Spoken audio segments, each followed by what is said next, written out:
I'm Louisa Nolan, lead data scientist at the Data Science Campus at the Office for National Statistics. And the campus is the hub for data science for the UK government. And do come and look at our website. We've got loads of stuff. We offer mentoring projects, lots of really interesting projects, share code, lots of exciting things going on. But today I want to talk to you about one of our projects, about how we've used data in a novel way and novel data sources to answer a problem that, as a National Statistics Institute, we've been asked for probably as long as we've existed. And the problem is this. In the independent review of UK economic statistics in 2016, Charles Bean said, "The longer a decision maker has to wait for the statistics, the less useful they're likely to be." And this basically, our users say to us, what you're doing is great, but can we have more and can we have it faster? This is a challenge for all NSIs across the world, and particularly with the advent of big data and data science techniques, the challenge for us is how we can harness them to try and answer this question, and this project is about how ONS and the campus have stepped up to answer that challenge.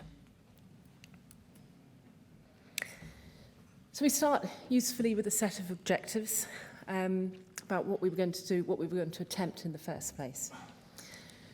What we want to do is to have economic indicators which tell you something about the economy in advance of the release of official statistics. So the first criteria was we want to identify as close to real-time data as possible. It's got to be fast. And it's got to represent real economic concepts. So in the past, people have done things like they've looked at skirt heights as an indicator of the economy, lipstick sales. That was the CEO of Estee Lauder who suggested that. No coincidence. Very quickly debunked as well, it just doesn't work. And also, which may be my favourite, sales of men's pants as well as an indicator of the economy. Apparently, fairly steady sales most of the time, but if the economy crashes, then the sales go down. So if men's pants go down, we're in trouble. That is my only joke. We wanted something a bit more real, a bit closer to real economic concepts. That's all good fun, but something better. The second thing was, initially, what we're not doing is trying to predict GDP at this point. What we want is indicators that can tell you something that's going on, identify a large change. So if there's a shock to the economy, we see it early, and policymakers can do something more quickly to mitigate it. So this was really about the last recession. If we'd seen it earlier, policymakers could have made policy sooner, and maybe we could have mitigated some of the effects. So it's about early warning indicators rather than preempting GDP. So like canaries in a mine. And then the last one is, what else can we do? Can we provide some more granularity or insights into economic activity that we don't have at the moment? And the obvious one around this is regional granularity, as well as the timeliness. So with those three objectives in mind, we had a look at the data sources that might be available. So there's 4 data sets that we've been looking at. I'm only going to talk about 3 of them today. The fourth one is Barclays transaction payments data. That's still work in progress. And maybe I'll be able to come back and talk to you about that when we've got a bit further with it. That's really exciting though. But I'm going to talk about the other 3 that we have already regular publication from. So the first one is VAT returns, value-added tax. The returns that HMRC collect from all firms over a certain size. This is old data in a sense because it's been around for a long time, but we've put it to a novel use. We know that it's related to the economy because it's about what businesses, the money that businesses are making and the money that they're spending, so we're confident that this is a good economic concept. And then the other 2 are around transport. So the first one is about tracking ships. The movement of ships, you might expect to track movement of goods into and out of Britain, which is rather conveniently an island. A lot of interest in that at the moment. And then road traffic flow as well. So again, the movement of goods and people around Britain, or actually in this case, England, again, you might expect to be related to the economic health of the UK. So we start off with ship movements. And my favourite thing about this is you get to show lots of pictures of ships. Actually, it's not my favourite thing, but... So every ship over a certain size has to have a tracker, the Automatic Identification System, AIS, and it tracks it all around the world. This is a global data set. Every few seconds when it's in motion, and then every couple of minutes when it's at rest in port or something. So this is an amazing data set. You can track all the ships in the world. It's brilliant, or nearly all the ships in the world. It's also a very big data set, as you can imagine. And you can see here some of the data, particularly in the English Channel, which is apparently the busiest shipping channel in the world, which surprised me. We've got, in what we're publishing at the moment, we've got 2 data sources for this. We have a longer time series from the Maritime and Coast Guard Agency, which is just the UK waters. And then we've got data from Orbcom, which is on the UN Global Platform, which is brilliant because not only do we get access to the data, but we can share what we do with that data at our code with people across the world via that platform. So the first question, which addresses the question set for this session about data quality, the AIS was invented to stop ships running into each other, so it's quite important. It's fairly accurate because you don't want to sink your tanker. That's a bit of a disaster. But there are some fields where there's manual entry, occasionally, not so much, we hope, in UK waters, so less relevant to us. There can be some illegal behaviour, and as ONS, we're not really interested in identifying that. We're looking at the kind of macroeconomic behaviour. Data can be noisy, but generally the positioning is quite good. You occasionally get ships which seem to turn up at the top of hills, but it's quite rare. And sometimes it's because there's rivers, sometimes not. So actually, in the aggregate results, there's not a huge amount of bias. So thinking back to what we wanted to do, indicators that indicate some kind of economic activity and could be a signal of big changes. We have created 2 indicators. So the first one is port traffic, and this is the number of visits by unique ships per port per month. And the reason they're unique ships, we don't count them more than once, is that reduces some of the noise from things like pleasure vessels and tugs that we don't really want because we want to think about trade rather than yachting as an economic concept. And we also had a look at time in port. We've got 13 of the major UK ports. We can publish, even though the data is obviously generated at the right time, we publish at the moment 2 months after the reference period because it takes time for the data to be made available to us. And this is what it looks like. So on the right, you've got a heat map of ships in Felixstowe, and you can see that on Christmas Day, there's not much action, which you might suspect, but either side, you can see, particularly on the Monday, there's a lot more activity there. So that's a picture of it. If you add all of this up, if you look at all of the ports and compare the port traffic growth rate with the imports of goods from ONS's official statistics, you get a pretty good correlation. So you wouldn't predict imports from that. It's not that tight a correlation. But what you would say is that if the growth rate in the port traffic is really low, you probably want to have a look at imports and exports as well, because there might be something going on with trade. So it's not perfect, but we think it meets the criteria of being able to see if there's going to be big changes. And as I say, this is of particular interest at the moment, port activity and what might or might not happen there. So the second one is road traffic. We have traffic counts and average speeds for major roads in England, which you can see on this map. This comes from sensor data.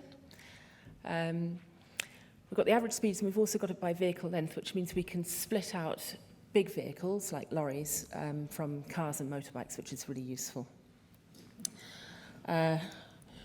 So for this, we've got all England major roads, and then again, we've looked at the ports, a bit of a theme here, some of the ports around England as well.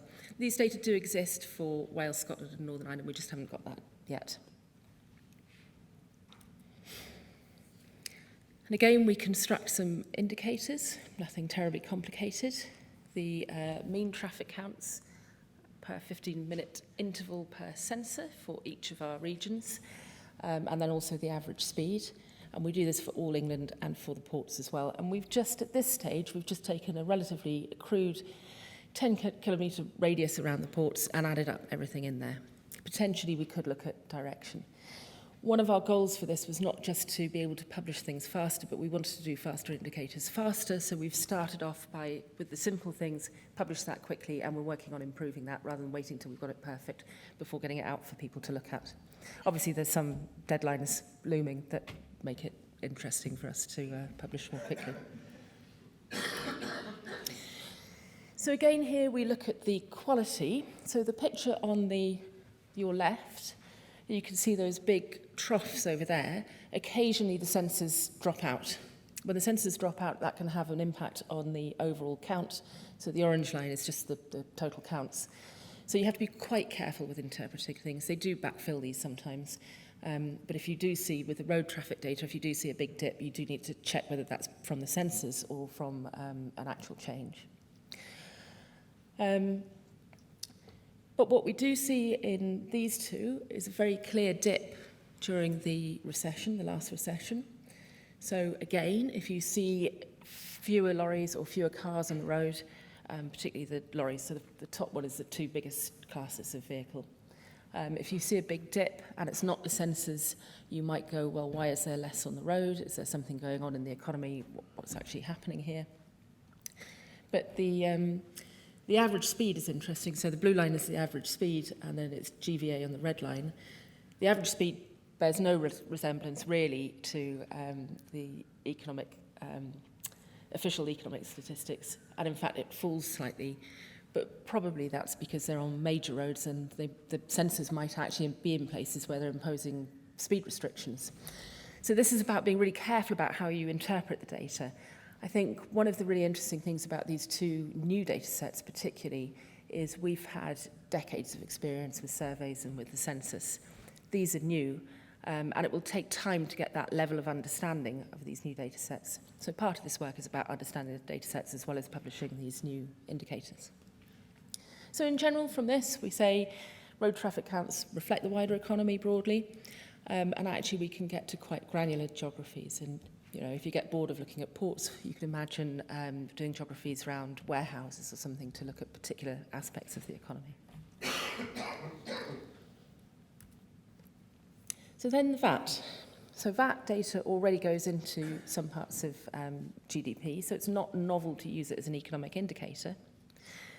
But what we've done with it is quite novel. So we have tax returns, we've got expenditure and turnover, we've got the industry, we've got the record type, so you can report in different ways, and people can report monthly or quarterly. And the monthly reporting is important because if you have monthly reporting, you can start to construct monthly indicators. You get about 900 reports in a month and about 1/3 in a quarter, which is quite a lot. And the broad question with the VAT data that we set ourselves was, can we construct some interesting indicators which we could publish ahead of official statistics, which might give you an idea about what's going on in the economy ahead of those. And we've done two things. So the first one is we've created diffusion indexes. So this is for expenditure and for turnover.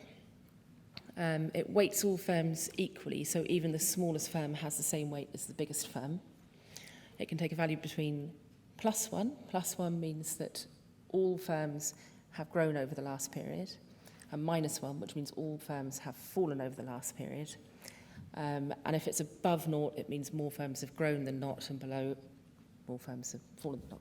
So it's an indicator of the bulk of what's going on in the economy.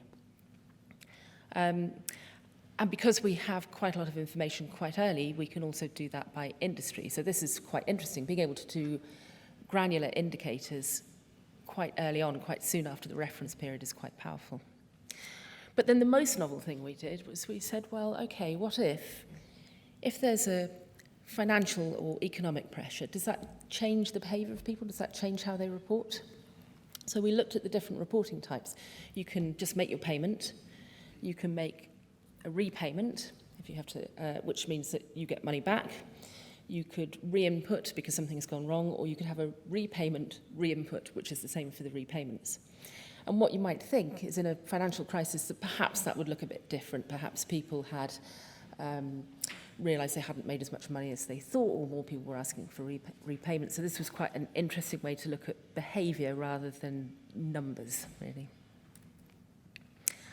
And this is what we find. So the top plot shows the GDP growth rate along the x-axis and the diffusion index up the y-axis. What you see is that for the quarterly turnover diffusion index, all of the recession is captured in that bottom left-hand quadrant in the red. So if you have a diffusion index which sits down there, you're probably looking at something that's gone on that's not terribly good in the economy. If you move further over to the right, to the yellow and green bits, there's a lot more scatter.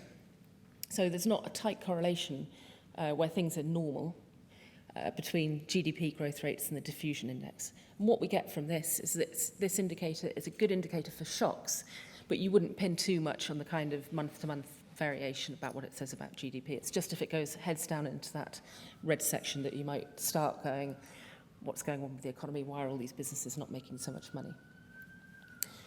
Bottom one shows the number of firms for the different types of repayment, and it's really easy to see what's going on here.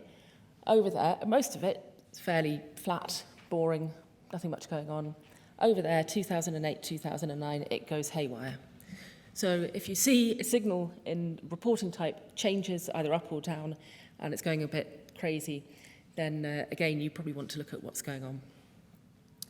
So what we have is VAT is a good indicator of large change. We wanted to be able to identify big shocks earlier than we could with the official statistics. If we'd had the diffusion index back in 2008, and there's some caveats to this, we would have identified the last recession 5 months before the official statistics did. That's quite a long time. The caveats are, one, we've made lots of methodological improvements to GDP since then, including putting VAT in there. Secondly, the publication timetable has changed. So actually the official statistics, you get an earlier view than you did before. And of course the third one is the last recession was the last recession. Were we to have a new recession, there's nothing to say it would look like the same as what it did before. So we're not saying that with this you would see a new recession 5 months before. We're saying that it worked in the only place that we can test it, which is interesting. We know that novel indicators show financial stress, and with all of these, have to be really careful not to overinterpret them. The kind of the data month to month, small variations, you shouldn't read too much into them. So there's a lot of information. We've actually published something like 300 VAT indicators, including seasonally adjusted and non-seasonally adjusted, and all the industry breakdowns and the months and the quarters, plus all the shipping indexes and the road traffic. So the question is, how do you put it together to make it useful for people? This is the VAT indices. Broadly, red means things are going down, blue means things are going up. 2008, 2009, you can see there's red across all of the indicators, big patches of red. You know you need to worry. Further on, you've got kind of speckles, some are, some aren't, doesn't stay very long, it may be pale red. You might not worry too much if there are a few of these going red, but this gives you a way of looking at the whole suite of, most of the suite of indices, and giving you a visual clue as to what's going on. So like over here, you've got some red in some of the months, but these are blue, so you probably wouldn't be jumping up for joy, but you wouldn't be too worried about this. But you would be over there. And we're quite interested in new ways of visualizing some of this data. So in some ways, creating the indexes is the easy bit. Prototyping is easy, right?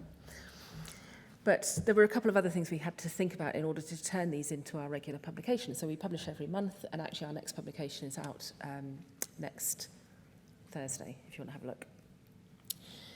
So first of all, we publish them as a research output. We're really keen this doesn't get tangled up with official estimates of GDP, because that's not what they are. We publish it as a research output. We've talked a bit about quality this morning already. We've adopted the voluntary adoption of the Code of Practice for official statistics. So the Code of Practice is the thing that the official statistics have to comply with in order to be official statistics. But the voluntary adoption is for people who aren't producing official statistics. So not just NSIs, but also businesses and academia. Anybody who wants to use this can use it. And it's a simpler framework than the rigour of the full Code of Practice. And it has these three pillars: trustworthiness, quality, and value, which I think echo quite well the Gemini principles as well. So we went through that.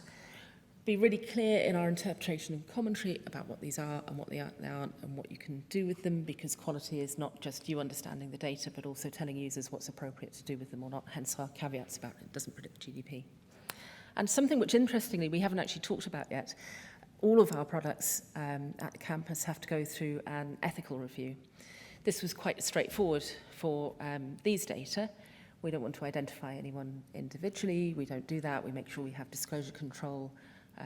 It's fine. We're not misusing anybody's data in an unexpected way.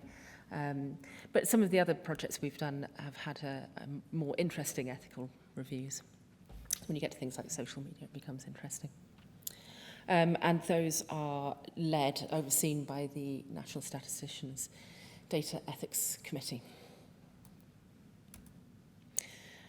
So what else? What have we learnt? What have we learnt? We started off going, what can we do? And had a lot of fun exploring the data, getting hold of these new data sets, thinking about new things to do with that. That's the easy bit. But to turn that into a regular publication, which then our users can actually use, what do we do? Well, prepare process maps, QA plans. These make me happy. Process map is the easiest way to understand what's going on. And then building what you're doing with that scale up in mind. Anyone who's been a researcher and written a bit of code and that's all been fine and you know what goes on, that's not the same as building something which someone else can run for you. It's a really interesting thing around the handover. We did the work in the campus, but we're not the people who run the publication every month and publish it. You don't want to build something and then just chuck it at people. So right from the beginning, we were thinking about what training was required, whether that was in coding or understanding the data, what coaching and mentoring that we needed to do to support the people who were picking it up. And actually, one of the things we found really useful was reporting to the owners' project board as well as our internal project board. And involving everyone. I mean, this isn't news, is it? Involving everybody from the users, the people who are going to productionize it, stakeholders, what do you want, how do you want it, does this make sense? And then for the campus, our remit is not only to produce new and exciting things like this, but also to look for reuse and to share what we've learned with other people. So we have, as I said at the beginning, we share our code on GitHub. We come to lovely things like this to tell you about what we've done. We do show and tells, talk to user groups. We publish everything as articles as well to explain what we've done. But also specifically for the AIS data, we've been working on the global platform. And one of the team has done some training to several other countries, because obviously it's a global data set. Any other country, as long as they've got ships in their country, any other country can pick this up and apply this for their own purposes, so it gets a much wider use.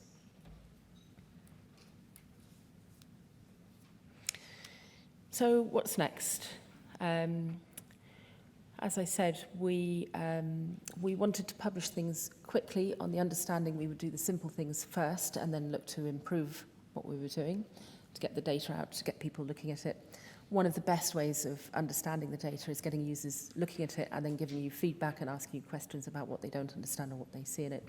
And also it's been really useful getting the data out because sometimes there are people who are experts in shipping, say, who can come back with information that we didn't know. So, for example, one of the things I've learned about ships, and the reason that the time in port isn't a very good indicator, economic indicator, is because if you have containers, the time in port might be related to how heavy the thing is that you're offloading.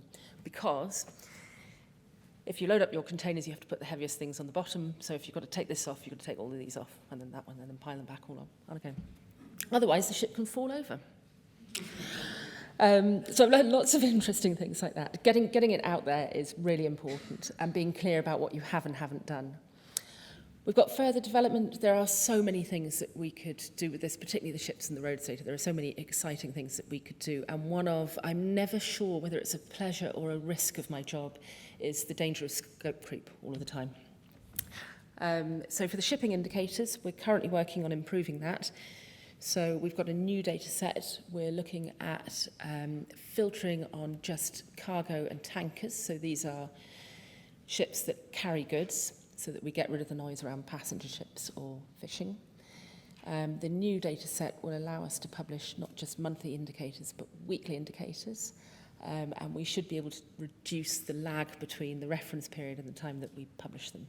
And we're looking to do that towards the end of next month. But we'll publish something about what we're doing beforehand. So that's quite exciting. That's a big step forward. You know, we did the easy thing. We're taking the next step to improve it.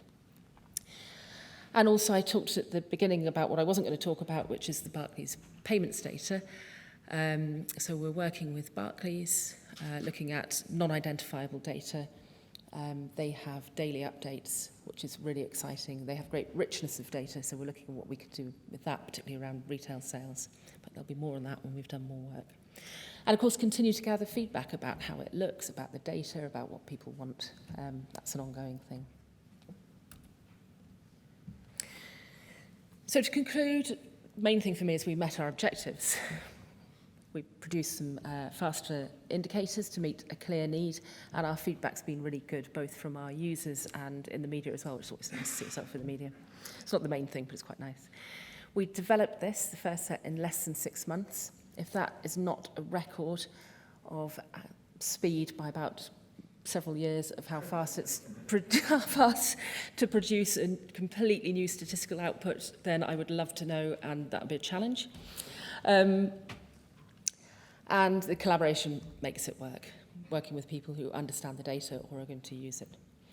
So we've made some good progress in understanding these exciting new data sources. And one of the things that's been really great about this project is that when we go and talk about it, everybody says, oh, that's really interesting. We're interested in the road data, we're interested in the ships data. We're thinking about doing this. How can you help us to do whatever that other thing is? And it snowballs. Once you show people what's possible, it snowballs. And I think, as I said before, lots of knowledge about surveys, we understand, and where there are quality issues with surveys, we're comfortable with it because we know about it and it's quantified. For these, it's a bit more risky. We publish them as research outputs. This is not the final product, but it's a really exciting step on the way. On the downside, no silver bullets. One of the interesting things that I've learned from this project is big, high-frequency data sets where you get second-by-second updates to the data. You don't necessarily get access to that data. It might take time to pull that together and make that available to you. But it still means you can do higher frequency work. Publication isn't the end. I'm really pleased that we've got a regular publication out of this, but that's just part of the work. Prototypes are easy, scale up is hard. And that's it, really. If you want to have a look at what we've done on our website or have a look at code in GitHub or speak to us about anything, that's how you can contact us.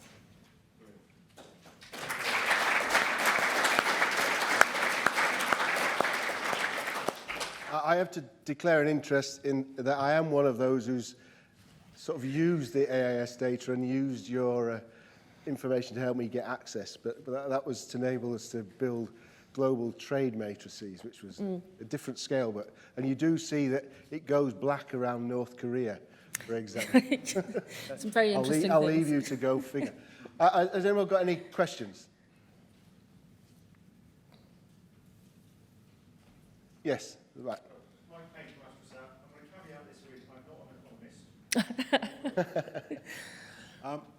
You've talked about how you've speeded up the process of gathering data to look at what's happened. Mm-hmm. Have you got any thoughts on whether you could use this and advance it further to look at indicators of what could happen?